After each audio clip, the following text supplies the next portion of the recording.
अस्सलाम वालेकुम नाज़रीन, मैं हूं आयशा शब्बीर और आप देख रहे हैं एम न्यूज़ HD। नज़र डालते हैं आज की अहम खबरों पर। अखोड़ा खटक के इलाके एसोड़ी पायान के जामिया मस्जिद बिलाल तहफ़ीज़ुल कुरान में बच्चों की दस्तारबंदी की तकरीब मुनक़िद हुई, जिसमें दारुल उलूम हकानिया अखोड़ा खटक के इमाम कारी महमूदुल हसन की आमद ने दस्तारबंदी की तकरीब को 4 चांद लगा दिए। बाकी तफसील सईद खान काका खेल की इस रिपोर्ट में।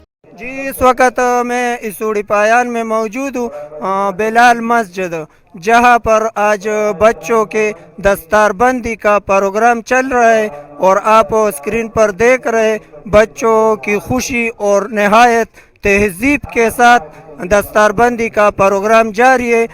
ये प्रोग्राम इस वक्त एसोड़ी पायान जामे मस्जिद में की जा रही है। जामे दारुल उलूम हक्कानिया अखोड़ा खटक के बड़े उलमाए कराम ने आकर तकरीब को 4 चांद लगा दिए। तकरीब का आगाज़ नात शरीफ से हो गया, बाद आज़ाद तिलावत कुरान पाक भी पढ़ाई गई। बच्चे के वालिदैन और इलाके के अमायदीन बड़े खुश नज़र आ रहे थे। सईजान काका खेल, एम न्यूज़, अखोड़ा खटक। मज़ीद खबरों और अपडेट्स के लिए देखते रहें एम न्यूज़ HD।